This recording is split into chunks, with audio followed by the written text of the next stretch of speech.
Hi there, Sagittarius. Thanks so much for tuning in. I'm Astrogirl, and we're looking at February 1 through February 7. And finally, we're over the Mercury retrograde hump. And I'm sure that you are very glad to be so, because, of course, Mercury was out of phase or retrograde in your second house of money and self-worth and self-esteem.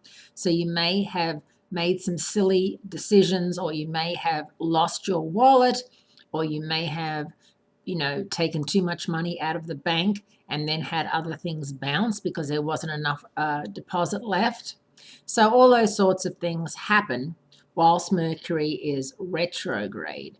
And finally, Mercury is direct, moving forward in Capricorn, your second house of money and self-esteem. So it's a good week for you to play catch up with bills and making sure that all your banking information is correct. Now, we also had a full moon in Leo on January 24, and that was quite the eye-opening occasion in your fellow fire sign and your ninth house of spirituality and philosophy. And I'm sure many of you have decided to take a bit of a different track this year. Maybe you started the year off thinking one thing, and now you see yourself veering left or veering right off that main track, and so that you can see something else get done, something more important and more attainable for you, perhaps. This week, there's a lot of planetary activity, and a lot of it is arguing, and there's a lot of tension, which is a shame because I was hoping to have some smooth sailing. Now, there is a new moon in Aquarius, February 8, which is Monday of next week, and of course, it's Valentine's week next week, the 14th. But until then, there's a balance of power that's going on. And the balance of power this week centers on an intense conflict involving 4 planets on Saturday, February 6.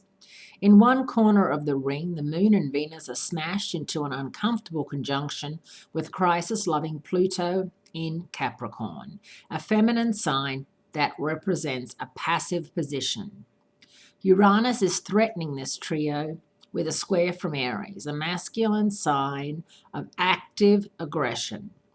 Because Uranus is also the master of surprises, this conflict can be a game changer that comes about through a gut punch.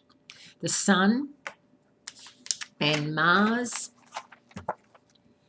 are in the neighborhood, but not able to offer much help, because on Sunday, February 7, they square off against each other. So everyone is having a bit of a go. This uber power mix could mean war, but it could also be time for reflection of the offensive and defensive lineups that will face each other on Sunday, February 7. And interestingly, in America, February 7 is, of course, the Super Bowl weekend. So we have the offensive and defensive lineups. Once we get through this week, Sagittarians, it's going to be much easier. It's going to be much easier to know where you stand and who stands with you or against you. So just get through this week. Have a wonderful week, and I'll speak to you again next week.